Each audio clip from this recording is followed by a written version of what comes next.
Hello and welcome to the fifth and final part of our Collections Management 101 series. Today's video will be on Preventative Care, presented by Brant Museum and Archives in honor of Museum Month 2021.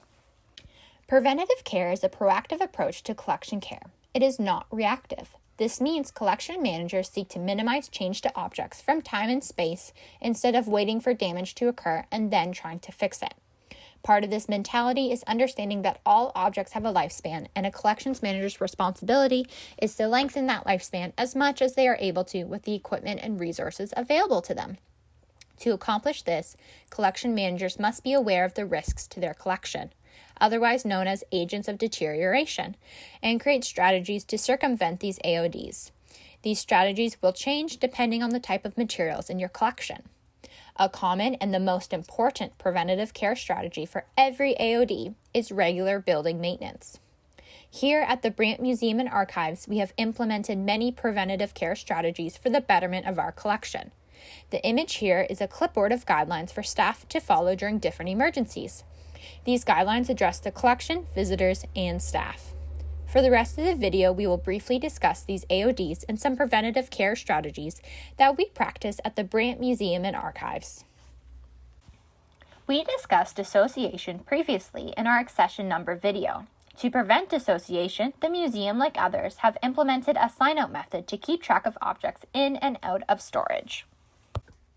Water can be extremely dangerous to the museum collection, and in the case of Brant Museum and Archives, the structural integrity of heritage homes.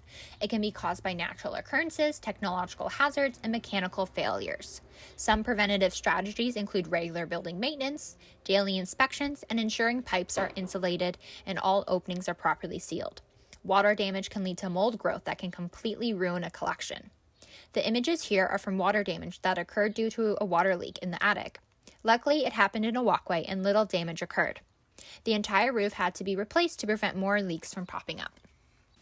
Fire can completely decimate a museum's collection. It can cause some materials to completely disintegrate, be covered in soot, become brittle, discolored, or distorted. Smoke and soot are also very damaging, and the particles can become embedded into the surfaces of objects. Heritage homes like Brant Museum and Archives are extremely vulnerable to fire due to their highly combustible structure. Having a fire alarm or a fire suppression system will help control a fire if one ever breaks out, and a fire safety plan will help protect staff and visitors. To prevent fires, it is important all electrical wiring is done properly and fixed quickly if problems arise. Unfortunately, theft, looting, and vandalism is a threat all museums have to deal with. To circumvent this AOD, the museum has a 24-hour monitoring alarm system. The museum itself went through an attempted break-in last June. Luckily, the perpetrator was not able to gain access to the building, and the collection was not harmed and nothing was taken. The museum now has wood where the glass used to be to protect from future break-ins. Pests can also cause great damage to collections, especially to objects with organic materials. Not only will they eat objects and use them in their nests, but their feces can also contaminate the collection. Heritage homes are extremely vulnerable to mice and bats due to their older structures. Bugs and other insects can also find their ways into collection and storage areas. To prevent against pests, it's important to regularly check storage areas and boxes, keep any areas with food, like kitchens, clean, and all structural openings sealed. If any pests are spotted, a pest management company should be hired immediately to remove them and prevent damage. We briefly mentioned pollutants in our handling video. But pollutants is a very broad category that contains gases, solid, liquid, and aerosol substances that can cause a chemical reaction with any part of an object. Pollutants can reach objects in three ways: either airborne, physically transferred through contact, or the pollutant already exists within the object. To control deterioration from airborne pollutants, Brant Museum and Archives have an HVAC system. To prevent the transfer of pollutants, we use gloves and trays or foam when handling objects. For intrinsic pollutants, museums will use special storage methods to contain the pollutant to ensure it doesn't affect other objects. Incorrect temperature and incorrect relative humidity can severely shorten the lifespan of a museum object. Typically, the low temperatures and low relative humidity is the most beneficial for the majority of museum objects. High temperature can accelerate deterioration, and high humidity can create a dampness that leads to corrosion of metals and mold growth. Finding the perfect range of temperature and relative humidity is often very difficult because museums contain a variety of objects with various materials that have very diverse temperature and relative humidity needs. However, fluctuation of temperature and humidity will cause greater deterioration than constant high temperature and humidity. Living in a seasonal environment like Canada is especially dangerous. That is why it is important to maintain temperature and humidity within the museum with a well-maintained and functioning HVAC system. Monitoring should be done to catch any sign of fluctuation or system failure and have it fixed before the damage can be done. At Brant Museum and Archives, we use a hobo data logger to track our temperature and humidity levels.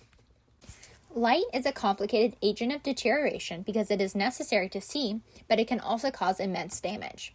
Light causes fading and bleaching of colors, UV causes the yellowing and weakening or disintegration of materials, and infrared heats objects causing incorrect temperatures. To help limit the collection's exposure to light, UV, and infrared, the museum limits windows. As you can see from the image at the bottom right, the museum has closed off windows to protect its collection. The museum will also use thick and heavy curtains to block sunlight. You can also find UV protection curtains in stores like Walmart. It is also important to protect the collection from artificial light, as it can cause the same damage as sunlight. We do this by ensuring lights are turned off whenever rooms are not in use. With the stay-at-home order, this has been very easy. With the support of ICROM, the International Center for the Support of the Preservation and Restoration of Cultural Property, Brant Museum and Archives was able to be the first museum in Canada to complete a Reorg project.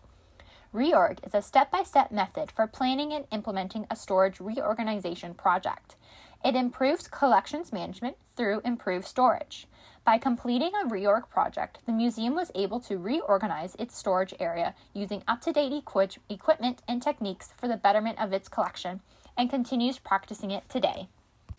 Thank you so much for tuning in for the fifth and final part of our Collections Management 101 series.